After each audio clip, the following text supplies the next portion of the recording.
Hello, good evening, Chuempala. My name is Elias Munsha, and I will not say where I am now, but I'm going to leave you in the hands of my co-host, Mr. Norman Chipakupaku, who is going to take over the show. At about 21:15 or 21:30, I believe I will be on Diamond TV, and so I hope we can connect with you at that moment. In the meantime, I am handing over to Mr. Norman Chipakupaku right now. General, good evening. General, you are muted. You are actually muted, General.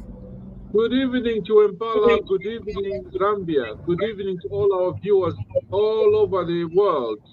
And Musha, I know you are traveling. And good evening. How are you doing?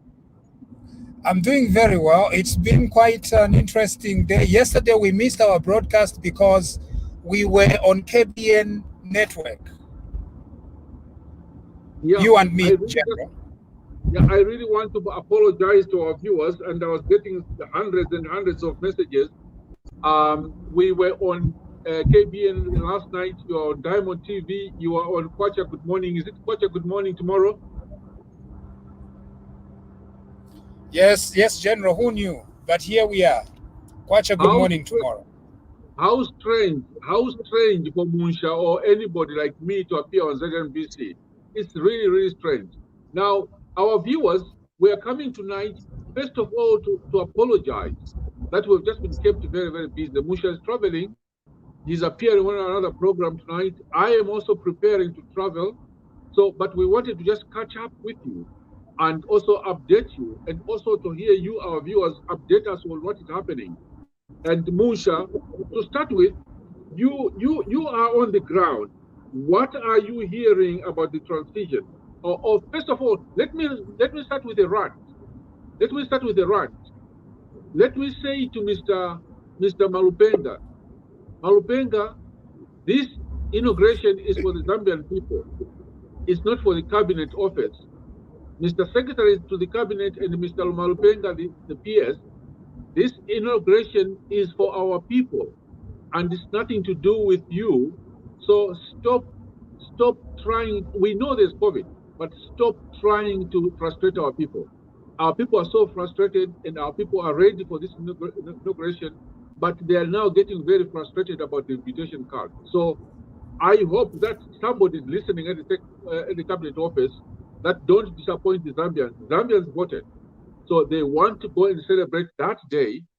The second thing here is that we're getting a lot of frustrations and a lot of very strange things happening with the youths, our youths in the UPND. Some people in PF are telling our youths, is this what you fought for? You fought for the stations to be handed over to the council, the markets to be handed over to the council. We made a lot of money. Look at your UPND. They're stopping you making money because there are houses, Munsha, which are being shown of people who made mansions from money from the stations and the markets. And some of our youths in the UPND are now saying, look, we fought for our freedom. We fought so that we can also make money. And I'm saying to our youths, please, we made that appeal that there will be no cadres at the station. We will create jobs for you. There are a lot of opportunities. We will create jobs for you. Give the president the chance to put the team together, and there will be jobs created. You cannot just survive by the market or bus station. It's not sustainable. The councils are going to take these markets. They're going to take these bus stations. These councils will create jobs. And some of our young people will be employed to make sure that they work for the council and are paid by the council, which is sustainable. But there'll be money going to the councils. So please, to our youths, wherever you are, don't get frustrated so early. We need to create sustainable jobs for you. The next thing I wanted to rant about, Musha, is that we hear people are resigning, diplomats are resigning before they are kicked out.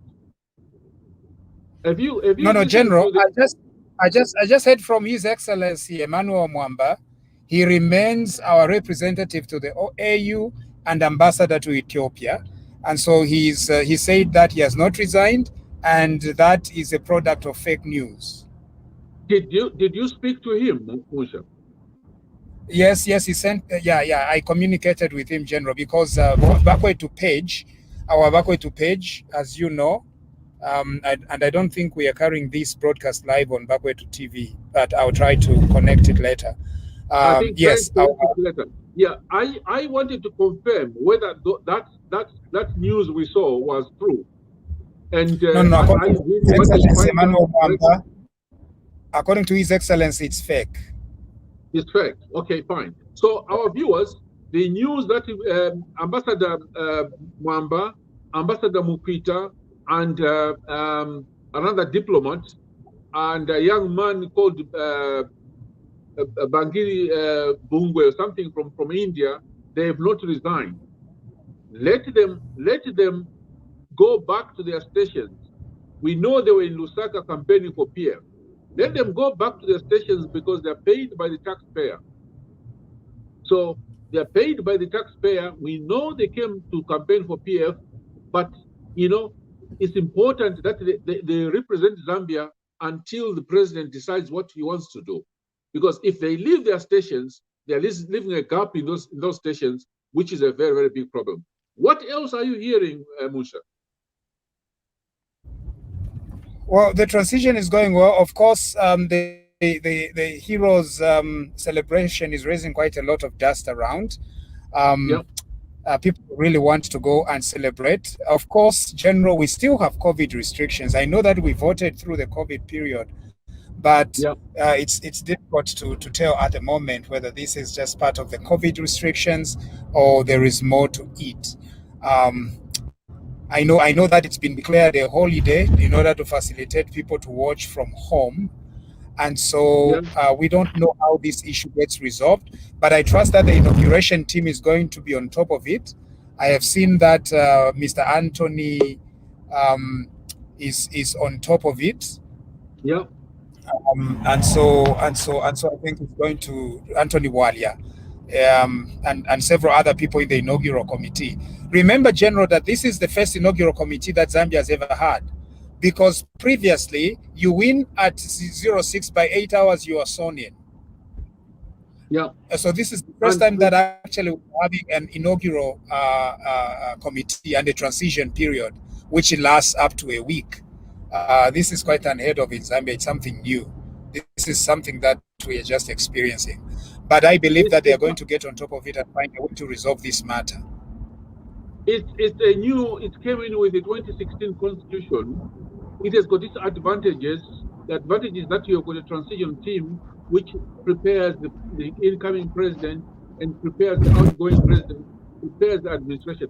But there is also a big problem there, because there's this conflict which is coming on between the secretary to the cabinet trying to dictate things, and then you have got the party, the UPND secretariat, trying to do things. And what we are getting is that we are getting reports of a lot of people going to the secretariat looking for the invitation card. But these cards are being controlled by the secretary to the cabinet. So there's this sort of a conflict. And then the other thing, in my view, this 1 week transition period is very dangerous, because in government offices, we don't know what's happening.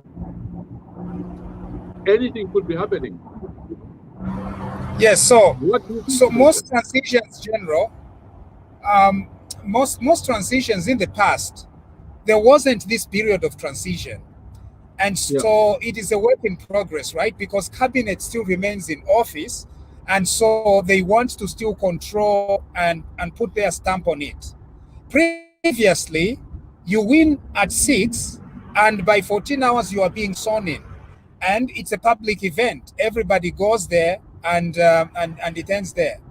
But with the fact that they've got to organize it, they can't plan a huge event without taking COVID restrictions into account. I think that's where the issue is. Yeah. You see the dilemma that is being faced, right? Because cabinet is the one that came up with these COVID restrictions. And if cabinet is trying to come up with an inauguration event, it can't ignore its own restrictions, unfortunately. So who is going to override that? Is cabinet going to reduce those restrictions, come up with a new statutory instrument that revises its original restrictions in order for the inauguration to go through? I think that is where the conflict is at the moment. The campaigns were going on, because as far as campaigns were concerned, they said that they were distributing masks. Remember, even the ad from the incoming president, what he was saying was, we are distributing masks in Chwempala, distributing masks in Mumbwa. So the language was distributing masks. Unless, of course, this inauguration is all, the terminology changes to say that it's a distribution of masks. Maybe that's the only way they can get around the restrictions. But I do sympathize with the situation, and I hope that they find a way to resolve this, because there's a good number of people that want to actually be present at the inauguration. Yeah, but as you are saying, Musha, but before we proceed, I just want to recognize that Wiseman is joining us tonight, and Gladys as usual, Beauty as usual, and our viewers. The link is on the page. So please, if you want to join us, especially those who are in Zambia, we want to hear from you. Please join us, and I'll give you a chance to discuss some of these issues as we go. And let's just continue on the transition. You are right, Musha. Anthony Bwadia has come up now. You can still say he's definitely trying to take control. And he was addressing the press this afternoon, very confident young man, and trying to give guidelines. And the other thing is that you can see there's some coordination between the party, the secretariat, and the president's office and the transition team. And I also want to tell our viewers, there's some list of names coming out of the internet, social media of the cabinet. Please ignore those lists. They're fake. They're very fake. So don't listen. General, it's just people that are coming up with lists and then they post. I think that's the good thing of social media, because anyone can just come up and dream things. I don't think that is that should be forbidden in any way. But at the No. same time, people should be mature enough to say that the president is going to select his cabinet at a later time, and we let him do that. Our duty is to continue safeguarding the freedom that has come to our people, and continue advocating for better governance and justice. Yeah. And Musha, you're very right. I think the maintaining the freedoms which we have got, seeing the television stations which was burnt, and all these other stations really getting their freedom, getting our surprise invitation to from ZNBC, that is very interesting, and I think we should maintain that. And it's welcome news. It's also very Yeah, welcome news, our viewers, to hear from Zambians all over the country saying this is something. This is beautiful. People traveling from all the provinces. This morning we hear a Zambian is cycling from Chipata to Lusaka to go and attend the inauguration ceremony. I think this is very good. Let's encourage this person. If you are watching us from Nyimba, you are watching us from Petauke, you are watching us from along the Great East Road, Nyimba, Petauke, Katete, and Luangwa, Rufunsa, please look out for this man. Give him some water, give him some food for him to cycle up to Lusaka. And I think let's show him some love on the way. So give him some water, yeah. especially clean So, water. General, if I can be excused here, I will be That, excused, and then you can carry on with the program. I'll be monitoring, because in that, about 20 minutes I should be there on TV. All the best, General. Thank you so much, and good luck on them on TV, Musha. And keep the fire burning. Keep the fire burning, Musha. Now, let me bring in our panel tonight before to start sort of looking at the transition itself. And I will start with. I usually like starting with our ladies. Beauty. Good evening, Beauty. How are you?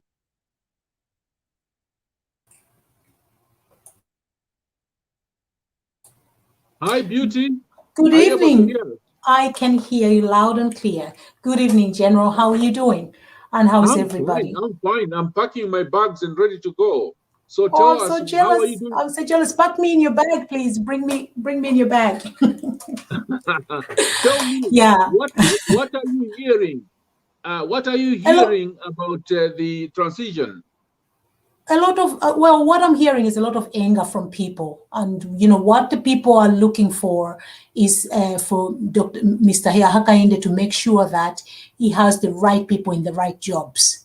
When Yeah, he goes to announce his cabinet, that he's not just looking at, because we've got a lot of this where people, that's my friend, I'll give her this. That's my in-law, I'll give him this. You know what I mean? Or that one is an MP, I'll give him this.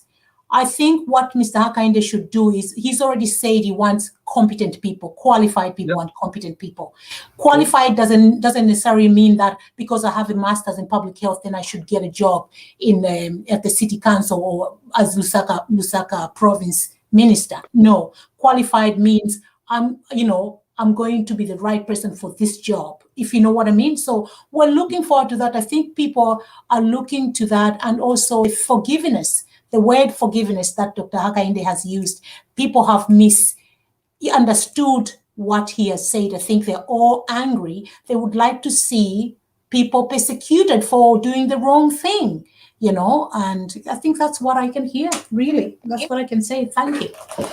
yeah. Thank you so much, Beauty. I think you're very right. People are, when the president-elect said, I forgive, he didn't mean that he's forgiving people who committed crime. He is saying, I'm forgiving those who mistreated me at his personal level. But he didn't say that he's going he has forgiven everybody for whatever they did. In fact, our viewers, you are aware that the anti-corruption commission, ladies and gentlemen, if you are not on speaking, can you mute yourself, Mr. Ziawanta? Please, can you mute yourself, please, so that we don't get any echo. Thank you. Thank you so much, sir. So we have to make sure the people are upset, but the DEC and the Anti-Corruption Commission, they've already swung into action. I think you've heard some accounts have been frozen. It's not very good to mention the names here, but I think it's on public domain that Mr. Finley's account has been frozen. We hear some former ministers have been called to the Anti-Corruption Commission. We also hear that the President-elect actually met the heads of departments of DEC, FIC, and Anti-Corruption Commission, and told them that he wants to give them their independence. So they are already acting. They're acting very, very, very quickly. So you are right, Beauty. Citizens are very, very annoyed because of hearing the statement that forgiving. President-elect Hakainde did not say he was forgiving all the crimes. And after all, he does not. He's not a policeman. That's why we have got the agencies like DEC and ASCC to do the investigations. And what I know is that they will be given the powers, the independence to investigate anybody. And there's also the issue of people saying the outgoing president's immunity should not be lifted. Should be lifted immediately, or should not be lifted because he has not committed any crime. That's a joke. Nobody from the UPND has said that. What is supposed to happen is that if they think that there was a crime committed by the former president, the outgoing president, the president will go and present his case in Parliament and appeal to Parliament to vote and lift the immunity. He cannot do it on his own. He has to go back to Parliament. So let's continue on the issue of the transition and what you are hearing. Let's go to Wiseman. Wiseman, you're in Zambia. What's happening? Thank you very much, General. Good evening to you, General. Good evening, sir. And thank you very much. Good evening to all the people who are in the panel. I'm happy to see ladies. I'm always happy when I see women participating in the governance of our country. It's very encouraging. I think, General, for me, I think on the transition, I think I'm very disappointed with the way this outgoing government want to handle the issue of inauguration. I think, as usual, you know, Zambian people voted, and we want to go and witness how we are handing over power to the person we voted for. It is not for the outgoing government to decide who to attend and who not to attend. If you have seen the rallies which our politicians were having when they were campaigning, General, I don't think so. COVID-19 as well choose whether to say, okay, when this one pronounced that I'm distributing masks, we won't attack. When we are playing football, we are going to attack. No, COVID-19 does not choose. So if from those rallies which we are having, if COVID-19 is that bad in Zambia, this time would have been hearing some death. So why should these people start telling us that they are only going to allow people to go inauguration by invitation? And who is inviting who here? Because we are the owner of this victory. It's not Malupenga and his outgoing government for him to choose who should invite who. It is us who have to choose whom to invite. If you want Malupenga, if we want some PF members whom we have told leave our offices to come and witness our victory, it is us to tell them to say, Bowman, you can come. Here is your seat. Not them to start choosing who to invite on our behalf. So for me, I believe in my president, in the Hichilema, is not someone who always keep quiet like the outgoing president when things are happening. I'm sure between tomorrow and Sunday, I'm sure he's going to speak on this. And I'm hoping that he's going to speak out and allow the people to go and attend the inauguration. Because that stadium has to be full. We want to witness how our president is going to be. And you know, these people, for me, I don't trust them. I don't trust them. Just today, the outgoing president pardon inmates. There's a murder more one. He has been pardoned. So we don't know the thing behind the pardoning inmate. We don't know the motive behind that. So even us, we want to go and witness what will be happening there. We want to go and make sure that our president is safe and is secured. So for me, this issue of cards, General, I'm sure you are the right person who have got connection to talk to those people there. Talk on our behalf as Zambia. We want to go there. Us in Kabwe and other friends, we have already organized. We have already hired buses to take our people there to go and witness how the president they voted for is going to be handed over power. We want to go there. So please, General, on this issue, I want you please to tackle it on our behalf and make sure that they allow everyone to go there, unless when the stadium is full.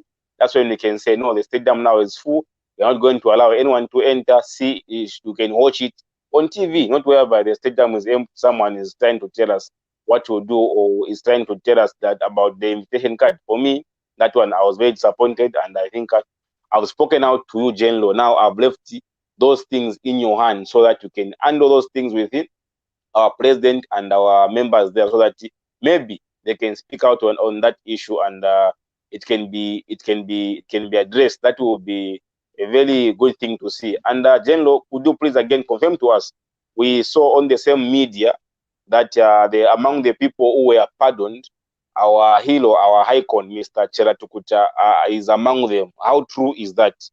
If it is true, I would really like to see him on the inauguration ceremony.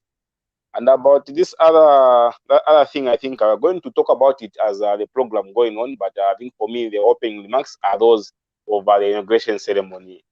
Thank you so much. Thank you so much, Wiseman. How is the Kabwe in general? How are people reacting, especially to the issue of the markets? No cadres at the markets, no cadres at the bus stations. How are they reacting in Kabwe? Thank you very much, General. Actually, the people in Kabwe are very happy to see to it that even the most feared place where you can't, that place, I'm telling you, General, it was the place where you can't even go with lead t-shirt, not even a UPND, as long as it is in lead. You can't step a foot in that station. It has been taken over by the council, and the council management, they are very happy. All the stations, markets here in Kabwe have been taken by the council. Even sanity now is there. You are able to pass there with whatever regalia you are wearing, and you will be welcome. So for me, I think the people of Kabwe, they are very happy with such kind of gesture. And as usual, we managed even to produce an MP, Madam Grizosta Piri, who emerged the victorious. And I think we are happy for the Kabwe Central people to make sure to see to it that we are going to have a woman representing Kabwe Central. And we have got some petitions as well, General, here in Kabwe, which are going on the issue of the mayor and the Wacha constituency, who is the former Commissioner General, Mr. Percy Chato, and the mayor. There were some illegality which was happening there, which they are trying to petition the outcome of the result. So for me, the people of Kabwe, they are very happy with that decision, and they are eager to wait some more decision which will be coming from our wise president. We know everything. When they make a decision, the decision is benefiting the people of Zambia, and it's benefiting everyone, including these PF people. So for me, the only people who are going to be worried is people like Tutu Nguruve, who own stations, bus stations, because those bus stations now, they will never be working now because of what council has now taken over all the bus station, all the markets here in Kabwe. So for me, General, and the people of Kabwe, we are very happy, and we are very happy with the decision which the government is making. Thank you so much. Thank you so much, Wiseman, and congratulations for electing Mrs. Piri as your new MP. And those of us who are coming next, please, let's try and be brief. We are still on the transition and the inauguration of the incoming president. Let's go to is it Musaope? Musaope Piri. Where are you, Musaope?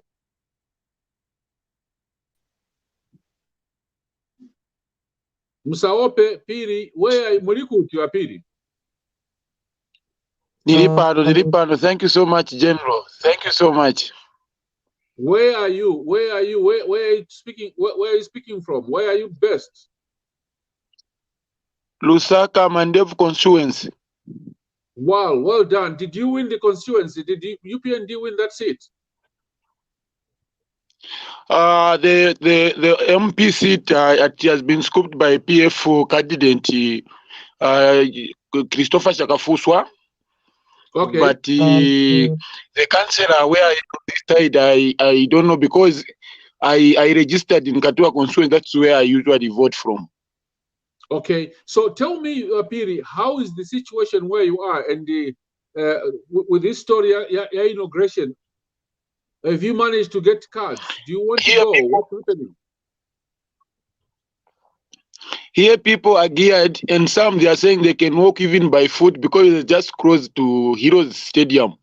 People here are geared to go, but I'm just surprised from what I've heard that they are saying that there will be an invitation to go to inauguration ceremony because of COVID-19, which I don't think so if it can be a good idea, because all of us, we are prepared and geared to go and celebrate together with our fellow citizens.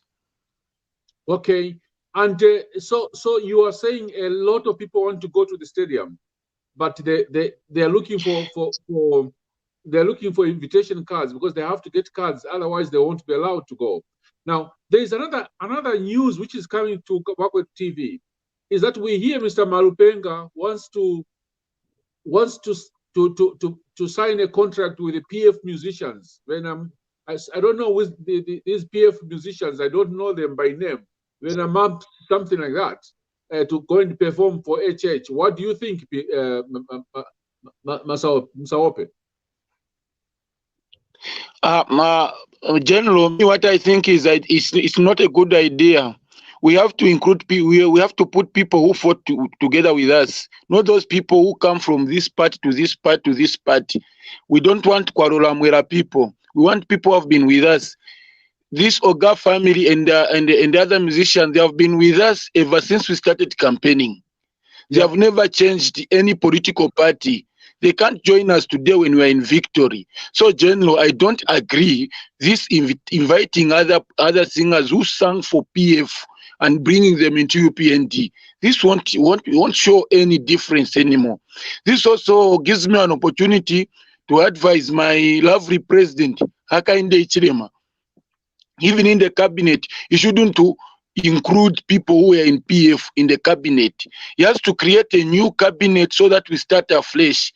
This including people from this party to another party, they will bring the same virus that is in that party into this party, and the same party will become like the old party. This is what made PF to lose, because they include MMD into PF. They never started like having new candidate, having new cabinet, new ministers, having everybody new, so that they can able to obey our president. If we put old people, they will begin to bring different ideas that might destroy this UPND party of ours.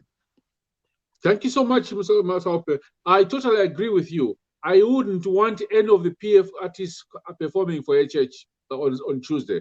That would be wrong. That would be wrong. If it's a deal to pay them now for the last time, I would say no. UPND has got a lot of artists. We've got these boys from Mansa Boys. We've got a lot of the family. We have so many of these artists who can do that, and with some of them who fought very, very hard. Pilato, all these people are there who can perform on the day. Now, thank you so much, Musaope. Keep safe, my friend, and at the same time celebrate on your behalf, and make sure that you make sure that our people enjoy their freedom. Let's move on to my sister Gladys. Gladys, what are you hearing from Lusaka? Good evening, General. Good evening, viewers. There's a lot. Well, to start with, I'll draw you back. I've been listening. I have been hearing about Tassila and Bowman Lusambo's positions that they will be petitioned. How true is that? I would like to hear your comment on that one. And also, just like Musope Piri has been talking about concerning those Mushani Nawali's musician who wants to go and perform on our current president. And for me, I say it's not a good idea as well, because it's just gonna bringing in bad seed again. And why not start from the word go to start supporting the small musicians like Knack, is it Knack unit from Samfia, who has been spreading a good message, who has been really campaigning without any fear, when some of those were just there to make money just because this is where the money is, and they have been supporting UPND very, very, very well. And I think Zambia has brought really, that province has brought it on the map, and it's a good idea to promote them and probably to invite them also into the inauguration. It's a pity that I'm unable to join the inauguration. I wish I could, starting school very soon. And then the other thing is, I also heard about on a live video yesterday with Simon Mwewa Lane yesterday, where he was talking about the cadres who had been taking some fellow cadres, which was UPND, and taking them in a small room and beating them up in the market. And I think that is very pathetic, but it was very nice to see that he had to call the police, and the police, they caught some of them. And those are the things really we have to focus on, even though like we talked about last time, that we have misunderstood change as well. I'll say it again. I'll advise you, General, and the public, also the people in the UPND who have got those posts and who have the opportunity to communicate in different kind of languages. Kindly communicate to those people who have no patience. They've been waiting for 10 years living in poverty. And why cannot they just wait at least for a few months to give the chance to the president to settle down and start allocating the duties so that the people can take charge? Kindly communicate to the public, the youth, and especially those people in the bus station, not in English, please. Communicate them in the local language which they can understand, because they have really misunderstood change. Communicate to them in the local language what it means, that they are going to have something they are going to do in future, but they just have to give it a chance and time for system to be in place. That things doesn't just happen just like that. But if we keep on talking in English, they're gonna be frustrated, and they're gonna go back into bad things. But please assure them in Bemba, in Nyanja, in Kalunda, in Tonga, whatever language, find some people who can communicate with that. Let's stop communicating them with English, because they are not getting the message. That's yes. Thank you so much, Gladys. I totally agree with you. And I think we've been discussing it, and I've been advising in any way that change has to be managed. Expectations of our people, especially the youths, has to be managed. Our people are expecting things to happen immediately. And change management is a social science. You have to manage the expectations of the people. You have to take people along with you. So I totally agree with you, Gladys, that some of the youths thought they were just going to replace the PFU service stations. No, it's not. That's not it. And we need to explain to them why we decided to take that policy of saying no cadres at the police station. But we must also create jobs for them. But those jobs cannot be created overnight. It will take some time. So I totally agree with you, and the president is aware of that. And I think the new cabinet is going to be aware of that. But it's important that we take the people along with us and manage the expectations of the youths and the rest of the citizens. You've talked about the petitions. Zambians, if you lose an election, you've got the right to petition. I think they are given a number of days. Musha is the lawyer, I'm not the lawyer. There is a certain period window where you can petition. So yes, that window is still there. People can petition. And what we are getting is that a lot of seats will be petitioned, especially in the Eastern Province and the North. There were a lot of things which were happening, even in Lusaka. There will be a lot of petitions which are going to happen, because I'll give you an example of Sinda. Sinda Levi Ngoma had won all the wards, and then only one box came from the border with Mozambique, and that is the box which changed the whole thing. And he was beaten by about 300-400 votes coming from the border with Mozambique. guess who was voting? Mozambicans. It's believed it's Mozambicans who were voting. So there were a lot of these things happening in the east, on the borders with Malawi, Congo, and with Tanzania and the north. So we expect a number of petitions to happen. So I think I take that issue of managing the expectations is very critical, Gladys and our viewers. Let's move to the gentleman who's sitting comfortably on his chair. Can you sit up nicely, sir, so that we hear from you, Bachola? Where are you? General, can you hear me?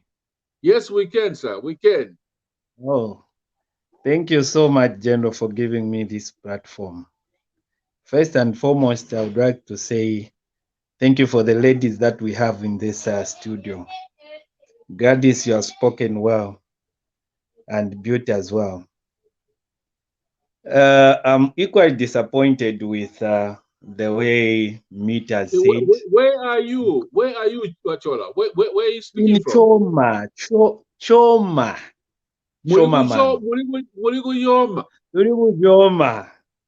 Okay, what is the situation, and what is happening with the inauguration, the transition? Actually, in Choma, this afternoon when I was asking some of the people and our team, people have planned to go there on Monday so that Tuesday they are there. In the evening to say your line is hello. Go ahead. Your line is very bad, sir. Go ahead. Okay. In the evening when I received the message to say Meet has said no, to be by card, what and what, but to tell you the truth, I sense danger because a lot of people have planned to go that side and usher in our president. So I think on my own, I can say these people, they have to think twice because we need to usher in our president because we voted for him. And each and every person in Zambia, those who have money, because here in Choma, they are paying 100 kwacha, go come to Lusaka. And usher in our president. So hello? Hello? Hello? Jello? Hello? We can hear you. You go ahead. Thank you. Okay, thank you. Ngevyo nderanda. So abantu nabaipekanya bengi sana. They want to go to Lusaka. Here in Choma, they are paying 100 kwacha. In Livingstone, they are also paying something. So many people wants to go there, and if they are talking about COVID issues and the like, we voted during COVID issues, and those people, when they were passing through to campaign, we were numbered. For instance, when HH was passing here, and we haven't recorded any single that day. So okay, why today they want to sorry, Chola, politicize and our viewers, we had a terrible feedback from here. That's why I had to mute. Okay. And your line is not very, very good from here. I'm not able to hear what you're saying. But okay. So what are you saying? What are you saying? Are you going to be traveling? Yes, of course I have to. And I've prepared that on that day I'm going to Lusaka. I need to usher in the president that I voted for. Wow. Now, we have got a number of comments here, Chola. One person called Marshall Musopera says, spare Amos Malupenga is executing instructions of Cabinet Secretary Mr. Miti. And the other one says Amos Malupenga should back off just because his PS that doesn't allow him to back the musicians of his choice. No, he should respect the party. He was busy campaigning for the PF, and that's we so let him not bring the confusion from PF to UPND. That is what the comments are coming from Charity, I think, Nakwamba, who's saying A lot of people are saying no PF musicians. Liz Henley is saying no PF musicians. Valisa Mwasana misleading their followers. So a lot of people are saying no to the PF musicians, and they don't want them. And Chola, you say you're traveling. What happens if you're not allowed to go into the stadium? This is why, General, I said I sense danger, because a lot of people will go there. And our president, our incoming president, is a listening person. And I'm sure tete esange fya abantu n'abeeminina pali apitirire fya abalekati yo. So abantu bakengera, General. Abantu bakengera, and this they are saying whatever they are saying, it's nonsense to me. We are planning to go there and usher in our own president. Then if you fear filimba those they were just doing ni business yabo. Na ifona tukwata business yeso abantu twalina abena Oga family and the other gentlemen, they have been there since then, thick and thin. Why today we want to invite people who were dancing for Alewele Popa Mupando, and yet we have people who can dance for us also?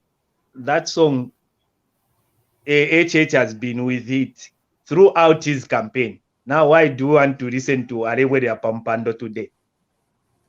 Okay. General, would you like me to come in here for a minute? Chola, there is somebody who wants to come in. Is it Gladys who wants to come in? No, it's yes, Beauty, it's actually. Gladys. Yes, No, it it's is. Beauty. Is it Gladys? No, it's Yes, actually it is. Beauty. No, it's Senduka. Senduka. Okay, go Yes, on, Senduka. And meanwhile, Chola, can you just mute yourself so that we don't get any call back? Senduka, you wanted to say something. I was going to give you a chance. Go ahead, please.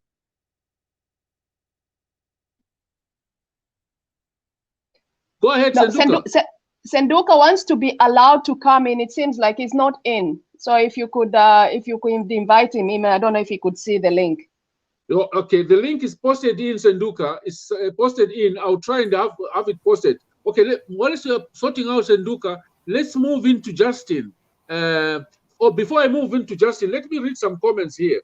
Helen Chanda says, I think that's not fair. Let the people go. Chola, brother, go. And evening, General, and good evening, Zambia. General, we do not need any defection from the outgoing Kelenkas. We are tired of these people. We need a new cabinet. And Conrad Chisumpa says, Amos should stay away. I think that's Malupenga. He just wants to frustrate the people. And Mwewa Adrian says, yes, no PF musicians. We don't want them. Helen Chanda agrees, no PF musicians. And Liam Bunda, hello, people. I'm following from Lusaka Garden, Mumba Road. And Niambo Gabriel says, no PF musicians, please. Let those who fought for HH come and enjoy. Malupenga, that's Conrad. Malupenga wants to bring confusion. A big no, Pereka Moapiri, big no to PF musicians. And okay, a lot of our viewers are saying a big no to PF musicians. They don't want them there. So let's bring in Justin. Where are you, Justin? Hi, Justin. Hi, Justin. Can you unmute yourself, Justin Nakonde? No? All right. Justin, if you're not able to unmute yourself, then we'll proceed. Now, let's go to the other developments this week. I've already mentioned, if you see a list of cabinet ministers and permanent secretaries, ignore it. It's not true. The president will make his announcement himself after he's been sworn in. And let's make sure that when you receive a list like that, don't share it, because you're spreading rumors, you're spreading lies. The other thing is that this week, the president has met a lot of ambassadors, a lot of high commissioners.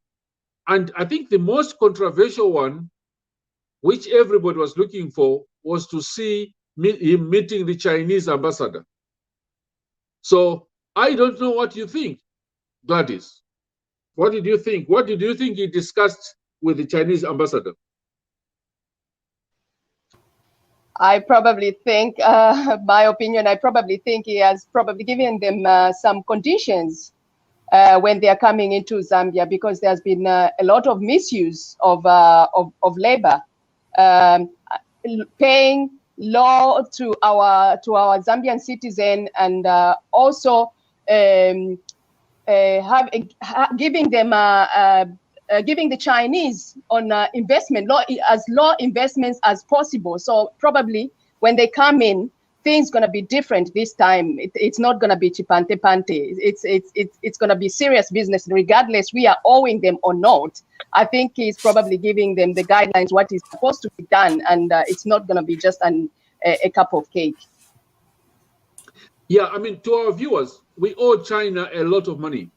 It's believed we owe China about 10 billion. And all this money which has come from China is money which has come for so-called infrastructure development. The problem with that is that China brings in all its labor. And China also has its bank. So the money does not come to any commercial bank in Zambia. It comes to a Chinese bank. And then they bring their labor. And they bring the everything. When they're paid, the money goes back to China. But Zambia still has to pay. And the other thing, our viewers, is that there was a very dangerous deal going on between PF and the Chinese contractors.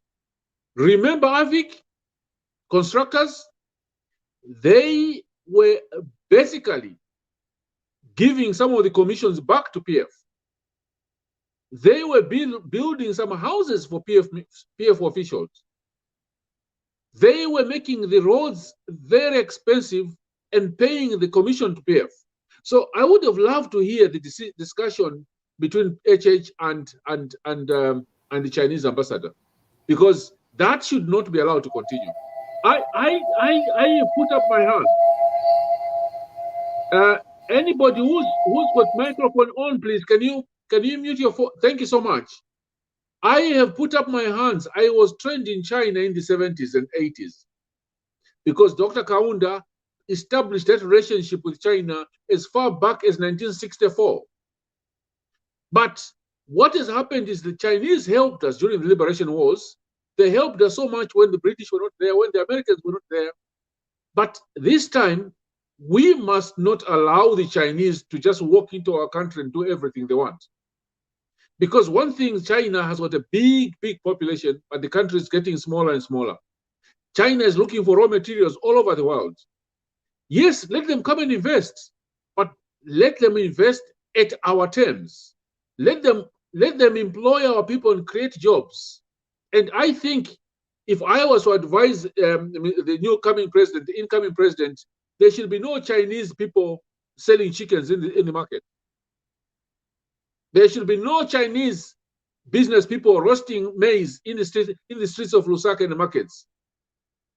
There should be no Chinese running businesses which can be run by Zambians. The Chinese, if they're there, they should come and invest. And if I was advising the president, no investment less than $500,000 US. And no labor, no cheap labor. You cannot bring a driver from China to come and drive a caterpillar. You cannot bring laborers to come and work in Zambia as laborers from China. We have got a lot of labor.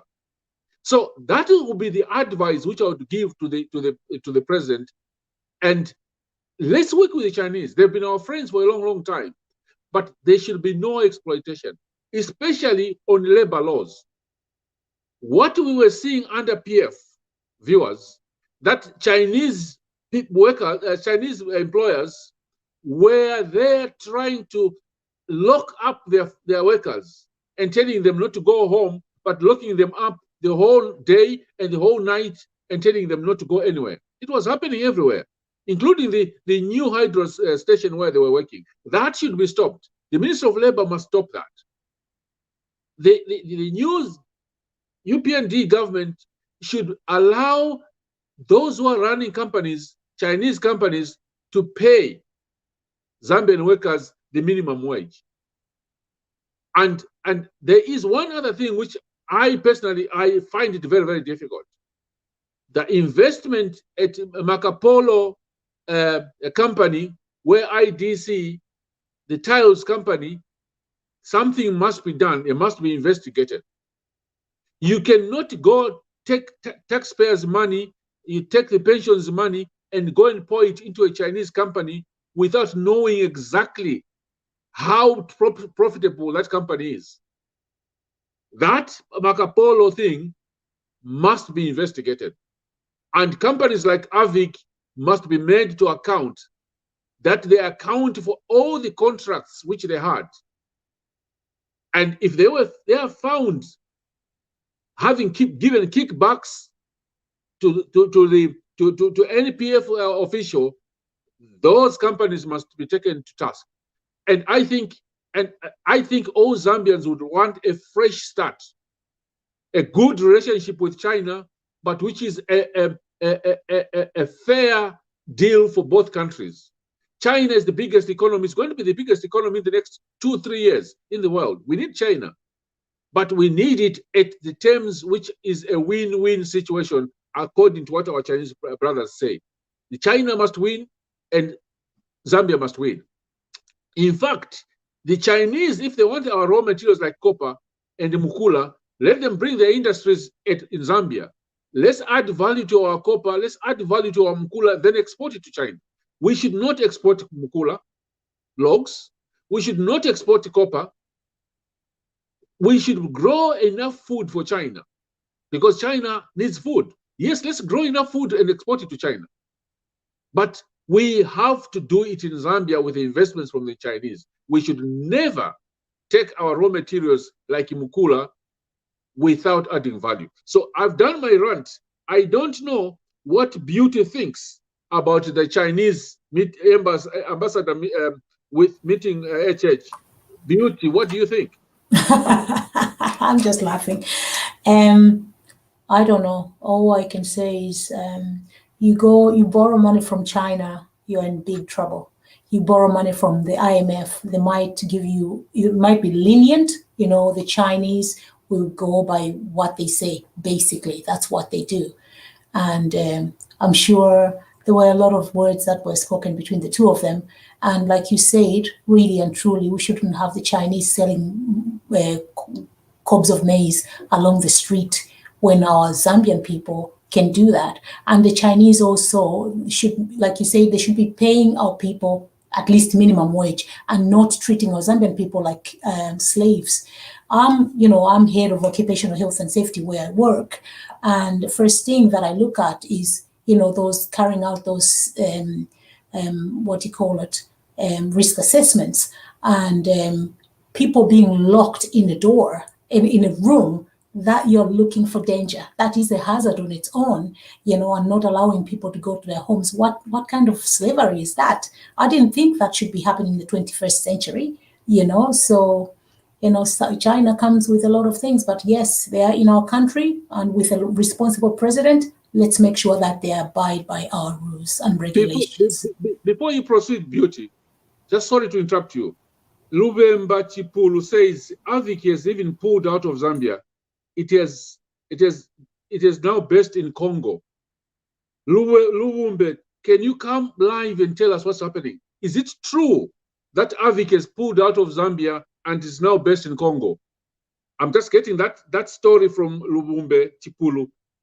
Lubumbe, come live. I'm giving you the link, Lubumbe. Come and tell us what's happening. Because if it's true that AVIC has pulled out, they must be investigated. Even if it's in Congo, they must be investigated. Go ahead, Beauty. Sorry, General. Numa and Senduka, you haven't allowed them in. They're on backstage. If you can kindly allow them in. Yeah, Numa and Senduka. Yeah. I've asked Musha to bring them in, but Sanduka, can you join through the link? I'm just putting the link back on the Facebook page now, because Musha is traveling. I think he's already in the studio. I'll put the link, Sanduka. on the Facebook page. Just check on the Facebook page now. The link is there. So go ahead, Beauty, please. Yeah, no, I think I have a lot to rant on. I don't know that company that you mentioned, that the one that I've run to the Congo, but all I know is that, yeah, Zambia, I can see Zambia going to be a beautiful country in the next 10 years. Literally, I think Zambia is going to be even better than Botswana and Mauritius. Like, if you, I would like to see a time when Zambia, you know, we've been recipients of aid for a very long time. Yeah. I would like to see where we can be a donor one day. If we look at South Korea used to be, you know, receiving aid from all these other countries, but now South Korea is standing on its own 2 feet and it's now a donor. And I kind of see that in Rwanda as well, even though, I don't know much about Rwanda's politics, but Rwanda has changed a lot. Look at Botswana. I think it's, we have a fantastic team. Now we have a fantastic president that can bring us, our country forward. And we're just praying for that.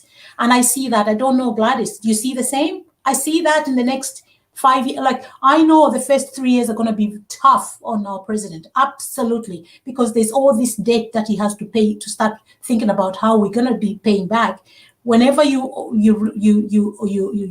borrow money, you need to service the debt. And if you don't, it's going to grow. But how to reduce that debt is what is going to really, he's going to be required to work really hard with his team.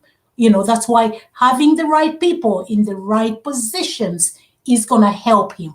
Not just, oh no, Beauty Deegan is because it's whatever I have to put her here. No, bring economists in and put them where they belong. Finance minister you have to make sure that he either has a PhD or a master's in finance and has worked for many years in finance and understands finance really well. Like, that's the only way you're going to run these countries. Like, if you go put somebody who doesn't have anything to do with occupational health and safety to go and head occupational health and safety, you're setting yourself up to fail. So that's my rant. You are right. You are right, Beauty. To our viewers, South Korea and Zambia were at the same, the GDP was the same in 1964.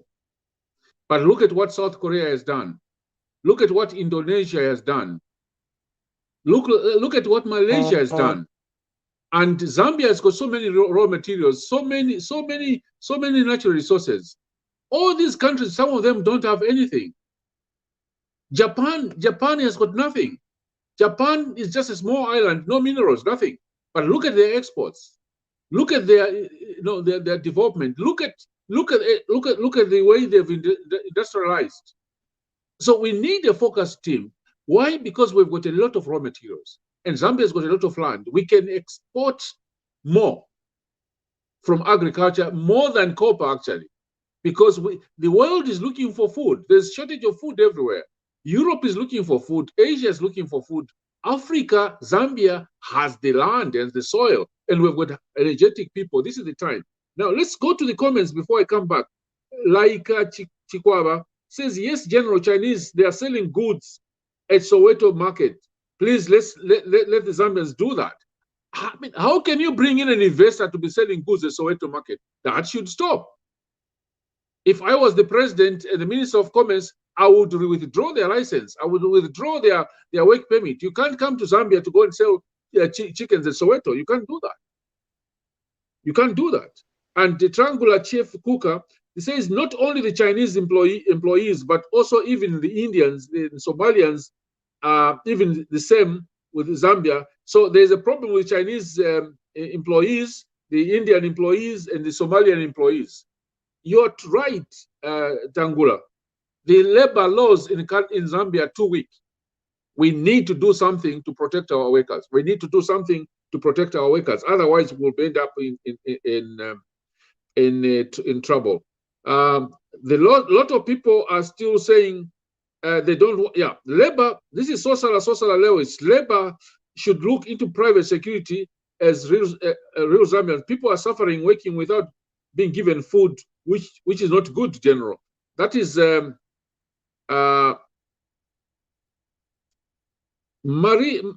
Maria Lubemba says, allow us to support our president. We've been on the ground supporting Bali. Some of us, if Bali had lost, I don't think we should have gone back to the markets.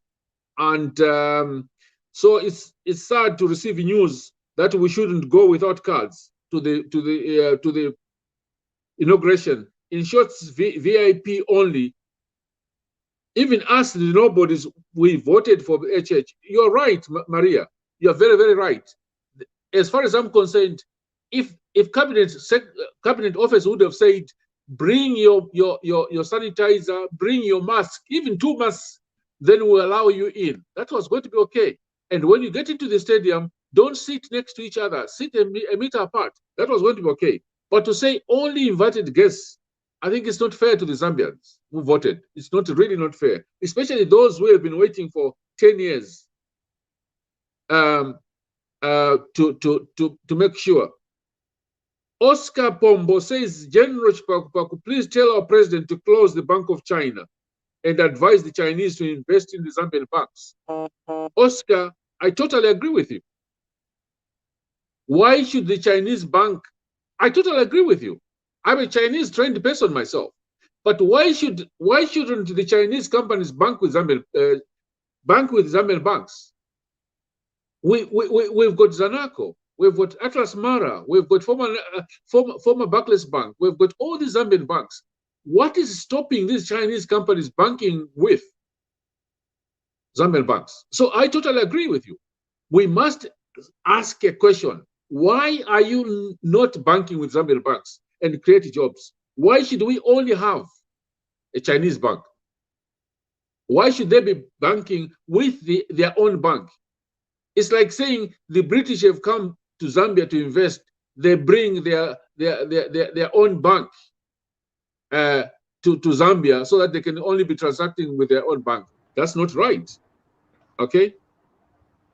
Somebody says, this is Kapi Malaya, says, I've slept in the police cells for a week, fighting as UPND to liberate ourselves. No Malupenga or me to stop us from accompanying our HH to Hero Stadium for his inauguration. And let me emphasize that no PF-inclined musicians should be allowed near our event. Let them continue singing Dada in Chawama. That is the Kepi Malaya. Now, I can see there's a new person who has joined. Oh, people are coming in. Nyuma, good evening. And Sanduka, good evening and welcome. Bishop, not the Bishop, Father Pombo, good evening and most welcome. And Morris, you are most welcome. We have been discussing about the transition. We've been discussing about the Chinese discussion with the Chinese ambassador, and we've been discussing about the invitations to the inauguration. Zambians are complaining that they want to go, but the cabinet office is saying no. And then the last issue we had was the discussion between HH and the Chinese ambassador. I was saying, what do you think must have been going on? What is happening with the Chinese investment? So I want to hear your comments in any of those 3 topics in this order. Let's start with Sanduka, and then Nyuma, and then Father Pombo, and then Musonda, and then Morris. Remember, you've only got 2 minutes, please. You can pick any of those topics: the inauguration, the Chinese investment, and the musicians. Over to you, Sanduka. Thank you. Thank you. And I'm in Lusaka. I will pick the inauguration. There've been a lot of buzz about why people can't be allowed to go over there. In particular, there was actually just a couple of days ago, there was an old man, like probably in the 80s or so, who is very, very excited, the fact that HH won. And he was actually crying in, tears of happiness, saying that he was preparing to travel from Choma to actually come to Lusaka for the inauguration. So he's disappointed, because he's heard, that people, only invited people are going to be there. So, and a lot of other people, who have been looking forward to that. So probably maybe there's a misunderstanding somewhere. I think in the final analysis, there should be maybe a statement to really clarify that, because people are confused. Some people are coming anyway from the buzz that we've been hearing. So probably we need that. I'll give a chance for the other topics over. Thanks. Okay, before I come to Numa, I'm getting comments here from Betty Chisanga, and she says that, and those with visas which have expired must go back for renewal. There are a lot of people who have come as investors and their visas and work permits have expired. They must go back, according to Betty. And then Edika Chitukutuku. I thought I had a funny name, but there's another good name here, Chitukutuku. Not Chipakupaku, but Chitukutuku. He says, yes, AVIC is no longer in Zambia. We have friends who are from Chinese companies, and they are only given 2 days off in a month. So somebody is confirming that AVIC has moved. Where have they gone? Why are they running away? Okay. And Ernest Tamba says, let the Labour Minister visit Chambeshi mine here in Kalulushi. That's Ernest Kasambwe. We are paid peanuts, no pension after serving long term. We want change here in the mine. And Helen Chanda says, I remember a video in Kariba Dam where fire erupted, people there was no one to get out. Yes, it's true, because they were locked in. It's sad. It's really, really, really sad. So let's go to Numa in South Africa. First of all, any of those topics there, take your pick. Tell us what you think about the inauguration, but be brief, 2 minutes. The musicians, PF musicians, or the Chinese investment. Thank you, General, and hope everyone is fine there, wherever you are. I'll first start saying what Gladys had said. I was just listening in the background. I think people expect change, and they expect it with the speed of a lightning. You know, like you wake up tomorrow, you are employed tomorrow, you wake up tomorrow, everything is done in a magic. I think it's very important to explain these issues in a language that people understand. It's not only everyone who's on the social media. There are people who are on the ground, and those people must speak in the language that these people understand and explain them perfectly, and to a point where they get the whatever it is that is being said. Then on inauguration, there is no way a person that hates you can organize your wedding. It's impossible. Yeah. I mean, it's impossible. A lot can happen. You see, PF is a party that has lost, and you don't think that they can organize something perfectly to as they are welcoming. They are not even welcoming the UPND anyway. They will just take it this. Yeah, we don't know what they are leaving behind. We don't know how they would organize the whole thing. You know, they might be looking for a failure. You know, and UPND, it's the face of UPND that would be Dayton. And then the other thing is, as they are exiting, there are so many things that we need to keep in check. There's security. You can't just let somebody organize such a big event. A person who's coming, the government that is going out to organize such a big event, the security measures has to be checked. Now, UPND should have the total control of whatever is on the ground from the day one of preparations. Any detailed thing that security, who is in charge of the invitations, who's in the committee for the COVID, who's doing the checkups of the COVID, who's doing anything, no matter how small the list will be that is on the program, must be handled by the UPND, not the PF. The other thing is forgiveness. Like I said last time, it is welcome, but let them take the back bench. Okay, let them watch from behind and let them see what the UPND is going to do. We are not saying they're not going to be forgiven. They will be forgiven, but their seat is the back bench. Let them take the back bench and wait from there. The other thing, the tenders, the Chinese, it's not only the Chinese. The Chinese, they're huge. I mean, they are massive on the ground, but there are so many tenders that are happening within Zambia. So whoever manages whatever organization that manages the tender that happens in Zambia must be must be checked. They must be investigated how the tenders have been given to other companies and all that. It's not only the Chinese. The Chinese only get a huge portion, but all these other companies that have got tenders must be investigated. How did they get the tenders? Okay, who was in charge of signing what document, whatever it is? And the other thing is the celebration. They are saying that the celebration of the inauguration should be done by the invitations. That will welcome a stampede. We don't want that. If inauguration is well prepared, there can never be a stampede. So that has to be in check also. Must be done by UPND and must welcome any person. Let any person go there. I heard somebody saying you can never allow football to happen, and then when it comes to UPND having inauguration, you're talking about COVID. They will put regulation in place, but it should go on. Thank you so much, Senyuma. Sure. You're very right. You cannot let your ex-girlfriend organize your wedding. No, you can't. A person that hated you, how can you sit on the table with somebody who hated you? Come on. Yes, we will welcome them, but they'll take the back bench. It's fine. Yeah. As I was saying, it's like it's allowing your ex-girlfriend to organize your wedding. Exactly, and cook your food. It can't be. Yeah. Thank you so much, Numa. Thank you so much. Let's go to General. Gentlemen. If you're not General, speaking, sorry. please can you mute your phone? Can you mute yourself General? if you're not speaking, please? Make sure that you're General. muted. General, we've got to take a break. Okay. We've got to take a break for the Diamond TV interview that I have. Sorry. Okay. So I will proceed and just wind it up in the next 15 minutes. Is that okay, Musha? No, it won't work. Okay. Because we are going on live right now. You are going on live now. Can I give can I give the rest of the people who just joined me 1 minute each? Then we wind it up. Okay, you can go ahead.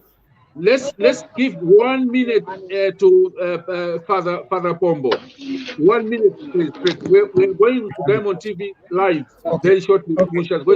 General, it won't be possible. General, it won't be possible. So we've got to end it, so that we cross over to Diamond TV. Okay. Sorry. I'm really sorry, our viewers. We have another appointment with Diamond TV, and we're going live with Musha anytime from now. So we have these topics which I think we need to continue tomorrow. And I would have loved to hear from Father Pombo, but Musha is traveling, and we have all these appointments coming through. And the best I can say, thank you so much for participating tonight. I'm sorry that there was a problem with the link. I can see Musonda Phil, you are there. You did a very good job. Morris, you did a fantastic job. I've not seen Chipulu before. Timinya is there. I just wish we had got you guys in very, very quickly. So for tonight, I would just like to say from Scotland, born Scotland, thank you so much for those who participated. And we need our people to go and attend the inauguration. We need our people to make sure that they're given the chance. Good night from Scotland.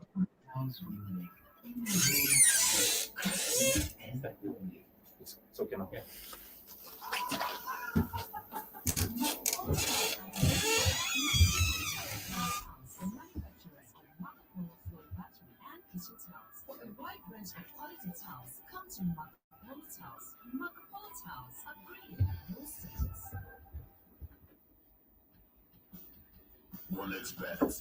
Enjoy true feelings, a flood of emotions. When did you come from? On Sunday. 10 weeks ago. Oh, is it so? Oh, you are voting, man. I managed to vote.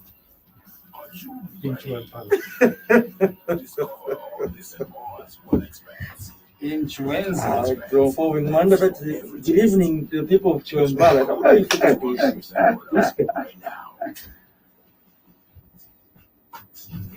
Why are you opening with him? Opening with me? Open with Andy. Okay, he's on. That's good.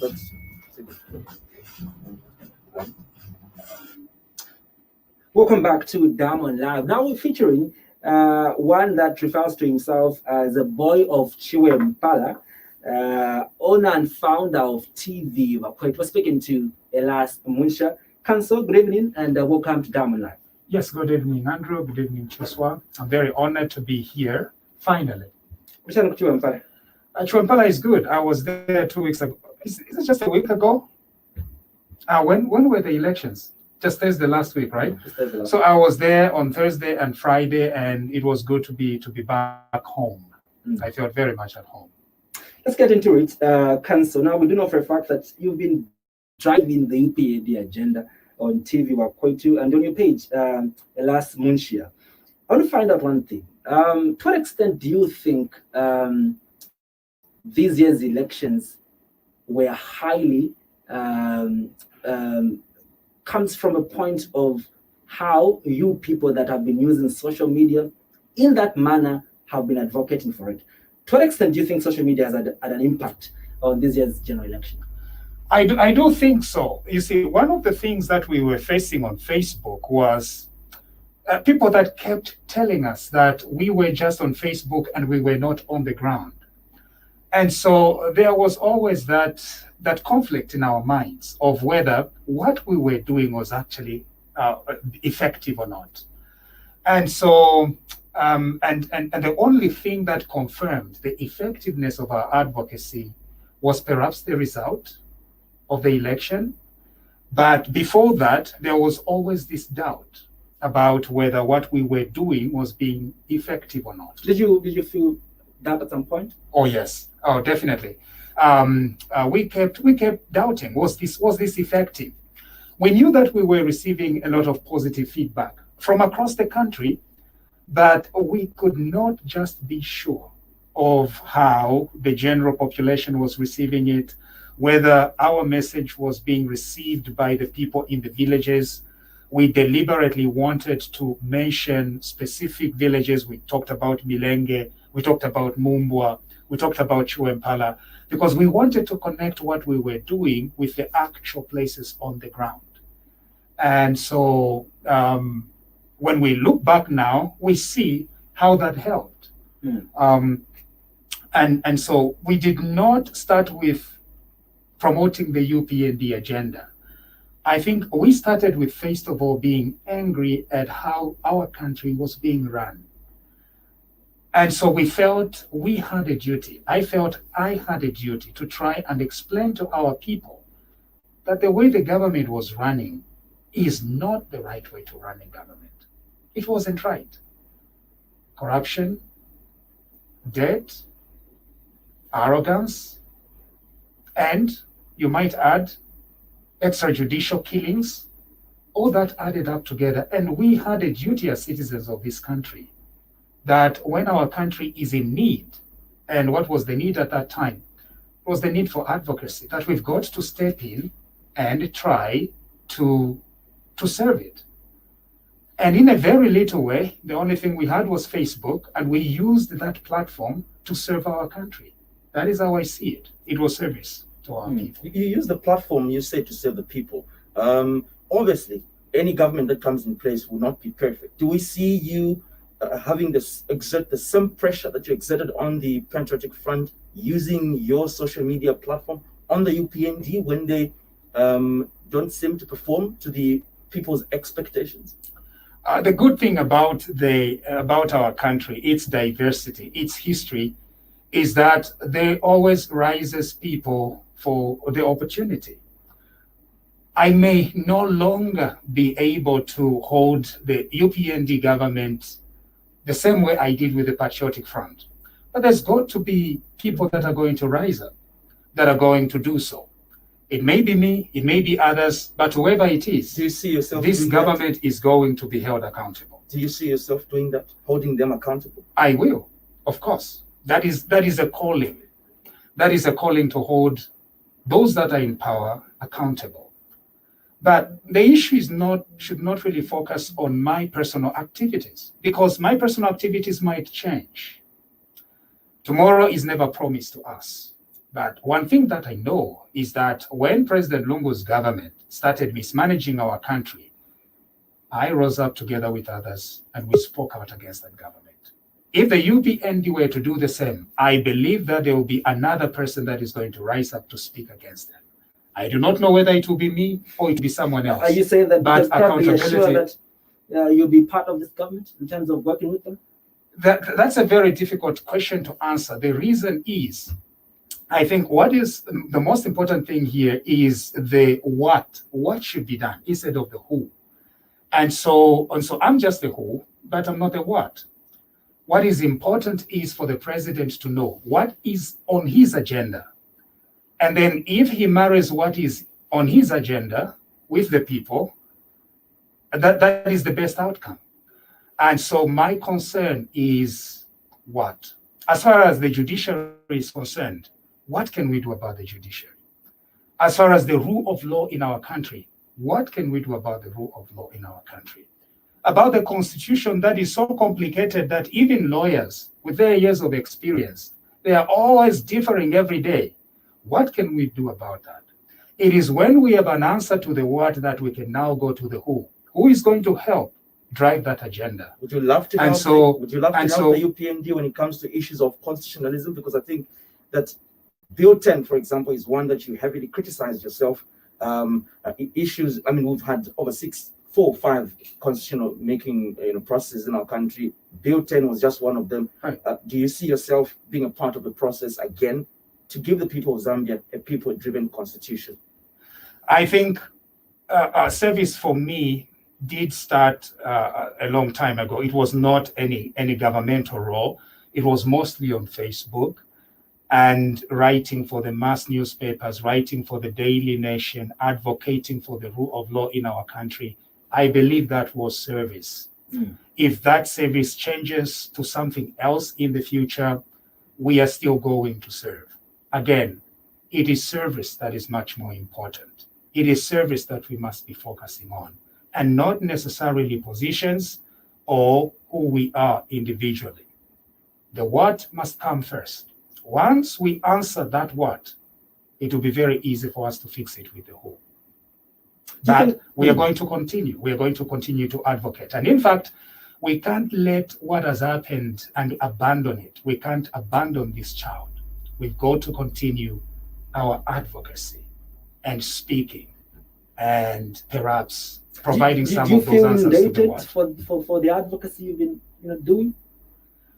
That is very difficult to say because, look, there was Bill 10. Bill 10 came on, and unfortunately, Honorable Given Lubin was such a big liar because he kept lying and spinning lies every time you ask him, what is this Bill 10 about?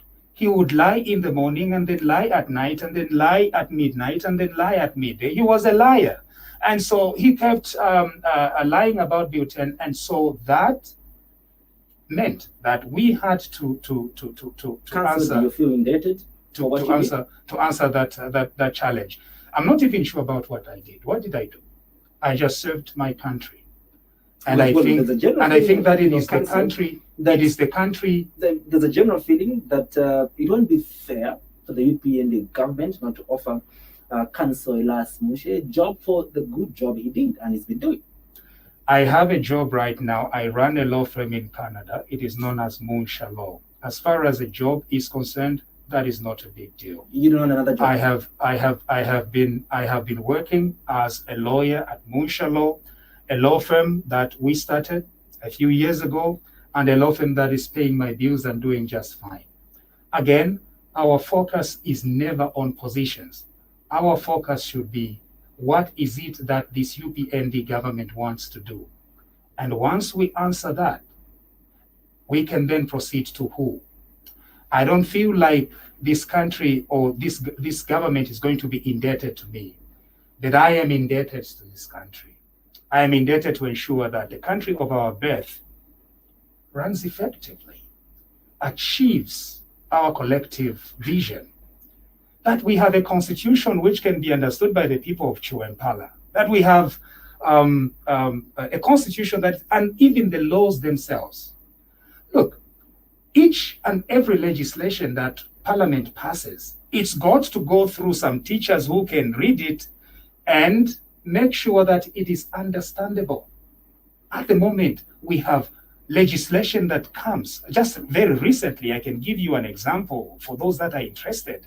We have a new law that was signed by the previous government right before Parliament was dissolved. It's known as the Ziale Rules of 2019. When you go there and you read it, paragraph after paragraph, not making sense, not clear about what they are trying to achieve.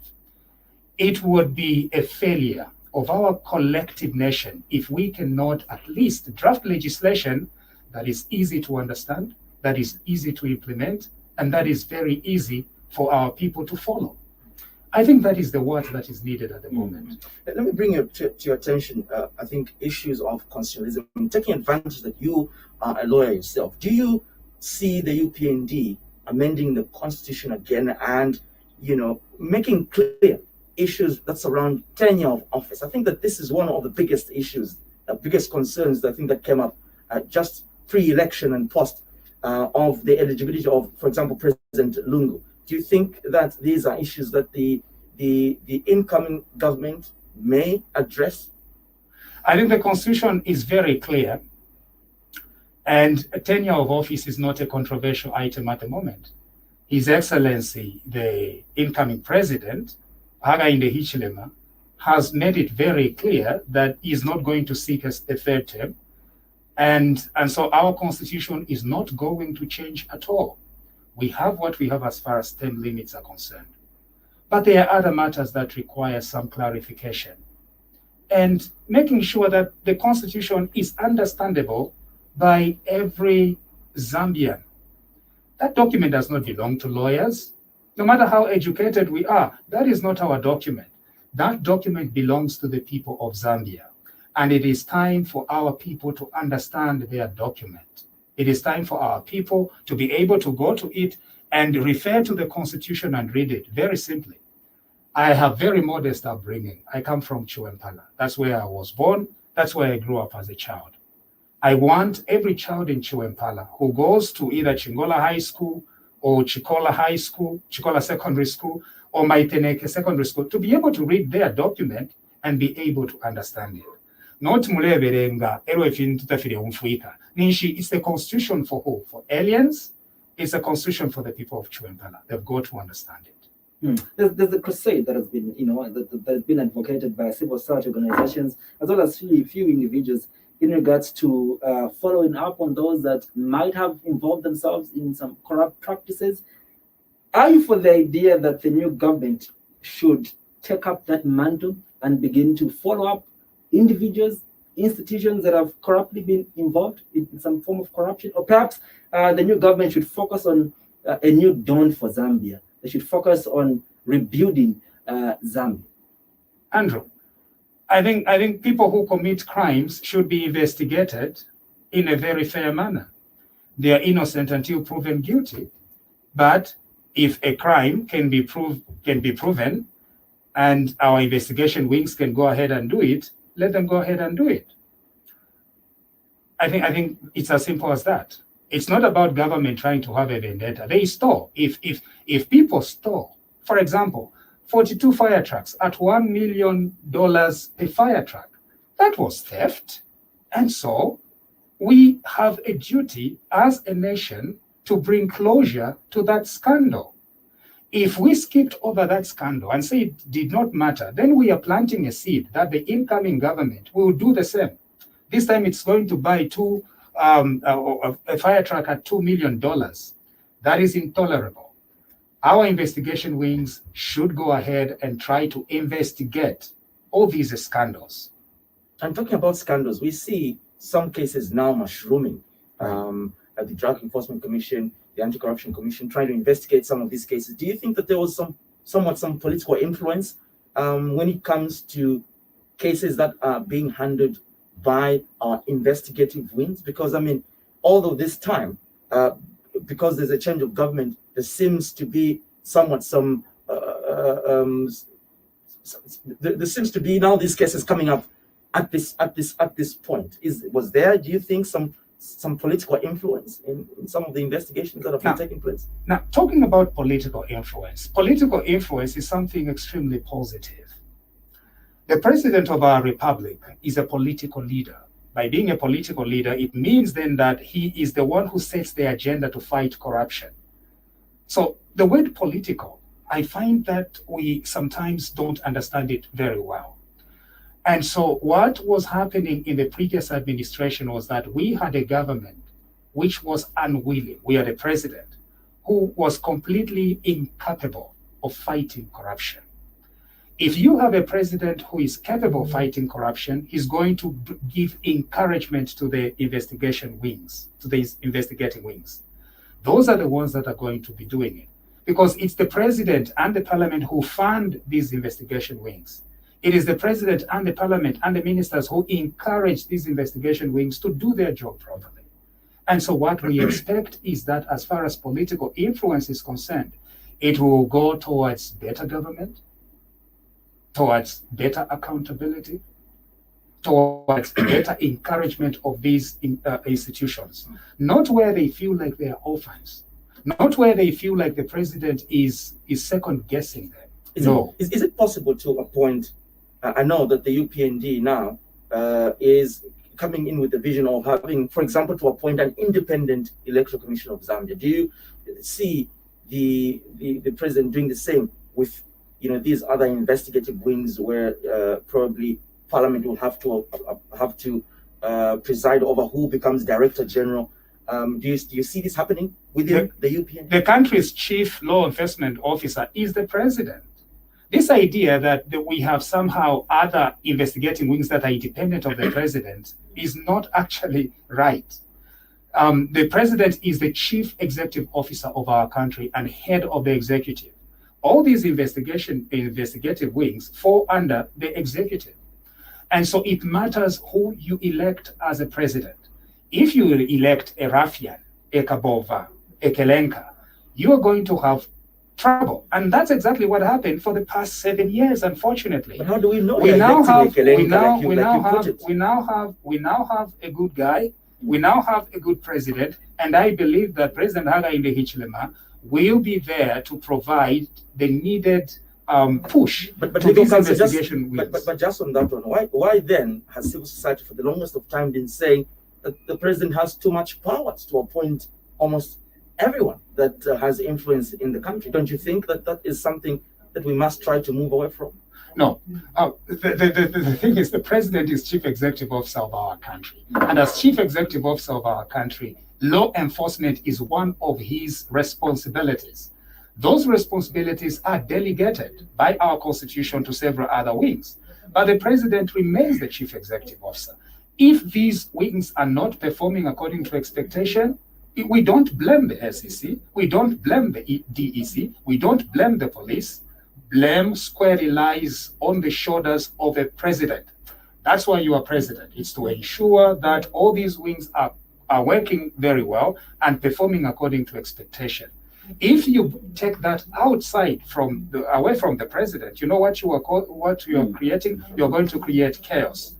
We have had issues. We have such legislation that puts the president out of the running of major institutions like the Anti-Corruption Commission. Well, I'm not saying that the president is going to directly run the Anti-Corruption Commission. What I'm saying is that the president is going to push the Anti-Corruption Commission to do the right thing. They are going to feel encouraged. They are not going to feel like the president is not interested in their services. That is one of the biggest duties. We are not saying that the president is going to become a soldier, policeman, and DEC officer at the same time. What we are saying is that if these institutions fail to perform, it is because of the inefficiency of a president. That's why leadership matters. And I hope that the curse of Edgar Lungu is never going to return to our country, so that this new president that will be inaugurated on Tuesday is going to perform according to the expectations of our people. So you're of the view that there shouldn't be an independent electoral commission of Zambia? Okay, you're mixing up several concepts here, Cheswa. I did not say that the Independent Electoral Commission of Zambia, we shouldn't have it. We definitely need to have it. We need to amend that law. And if there is any role that I would like to see revamped and worked on, it's to see that the Electoral Commission of Zambia becomes independent. Now, how does it become independent? we need to look at the fact that it's got to be representative, at least, of all political parties that are in parliament. In other words, political parties that are represented in parliament should have a delegate on the board of the Electoral Commission of Zambia, because that is what assures some level of independence. We've got to ensure that it is funded adequately, and it is the executive that is going to be responsible for funding. We've got to ensure that the president still has a role to play, for example, in appointing the chair and in appointing some commissioners, because it's very important for the president to provide that oversight. And so that's where independence lies. Andrew, before you come in, with that being said, would you say that you are fairly not happy with how the current Electoral Commission of Zambia conducted this election? How do you weigh their performance with the just ended election? That's very complicated. You see, there is the issue of the new laws, new constitution. So we were fighting up against several currents, right? There is the new law, there is the new constitution, there is the debate about continuous registration, and so there is some expectation probably that the Electoral Commission needed to follow through the desires of the ruling party, which wanted to disenfranchise areas where they felt like they were not doing very well.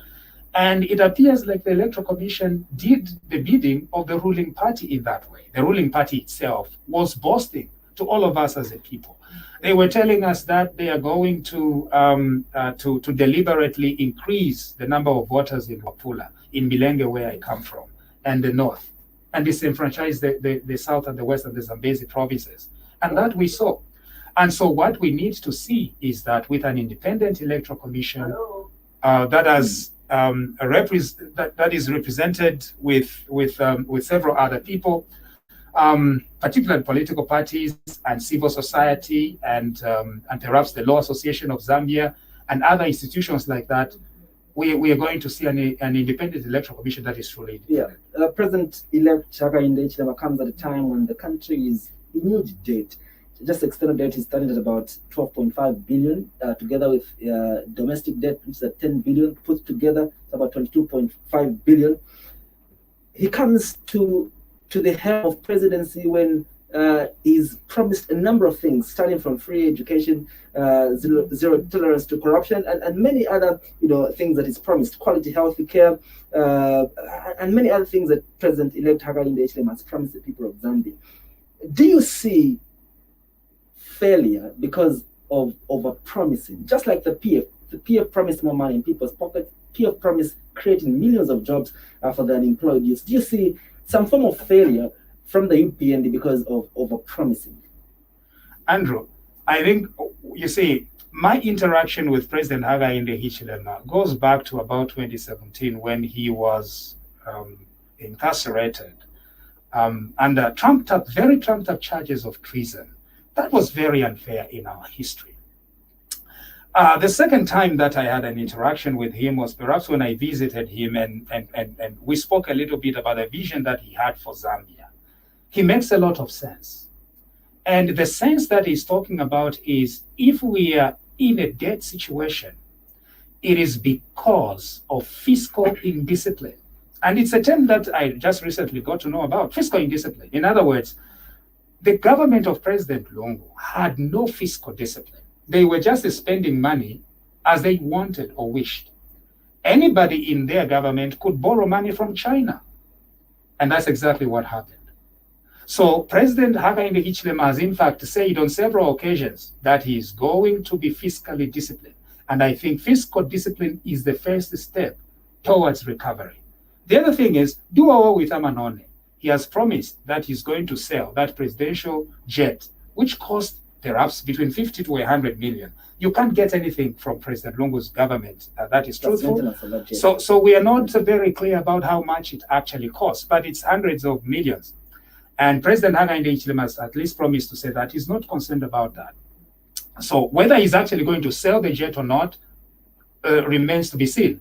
But at least he has planted a seed that is a concern for you? He sends a message on whether he sells the jet. No, it's not going to be a concern. The reason is once he assumes power, there could be other reasons why they needed to keep the jet. But at least he communicates something about the future of our country. What he is saying is that we are not going to be concentrating on their comfort, on the comfort of the president. No. On Amanone for the president. No. They are rather going to concentrate on the people of Zambia, on the little man in Milenge, on the little person in Chwempala. That is where the focus should be. And I think that is what the president has been talking about, the incoming president. Yeah, but my question was, there's a lot of expectations. We do know for a fact also that the financial markets have responded quite well to his election. We're seeing the kwacha performing quite well among against major convertible currencies. It's now trading at around 17.45 kwacha. But also there's a lot of expectations from the incoming president. Overnight, people think that once it's sworn in, things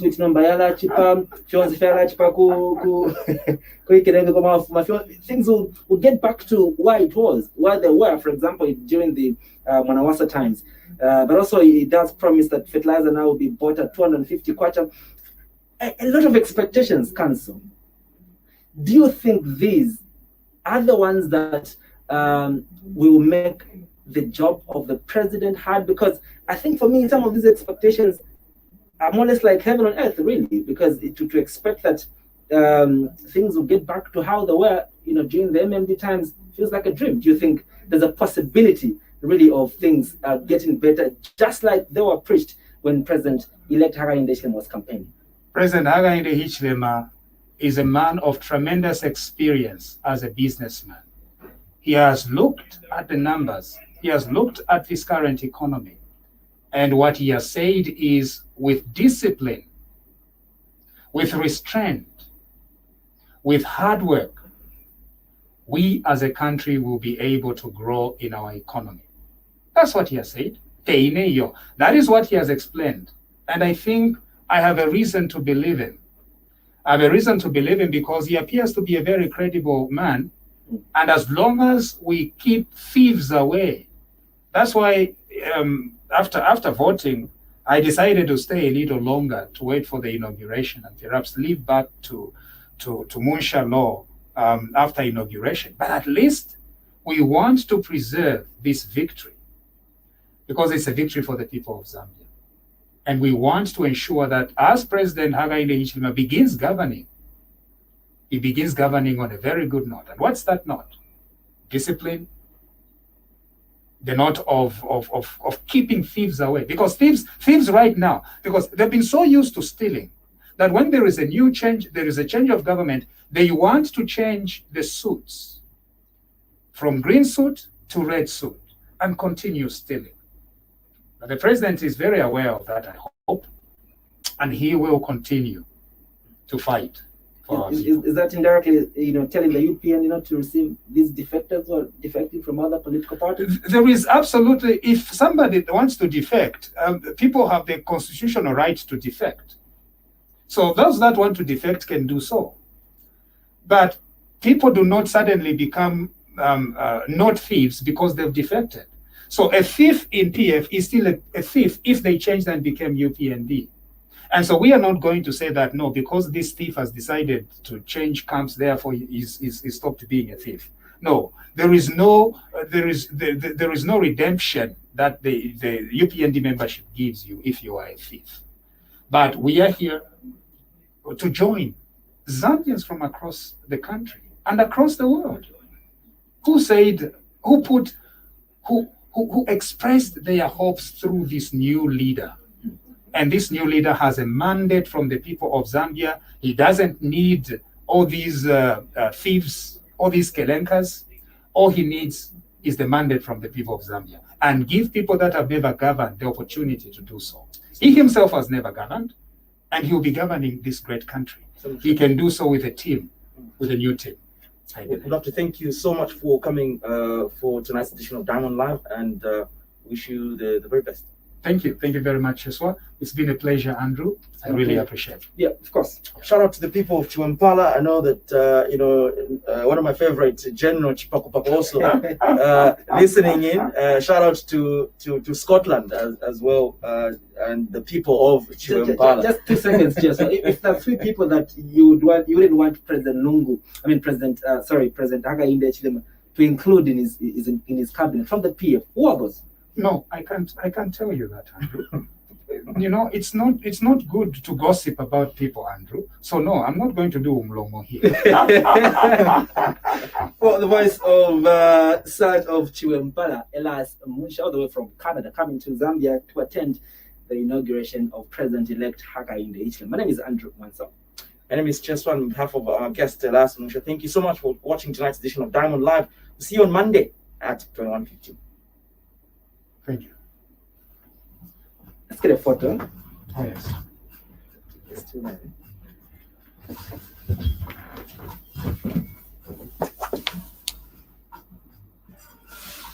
Elias Munsha here on TV Bakwetu. We've got to sign off now. Thank you very much for those that joined us during this time. Okay. Good night and thank you.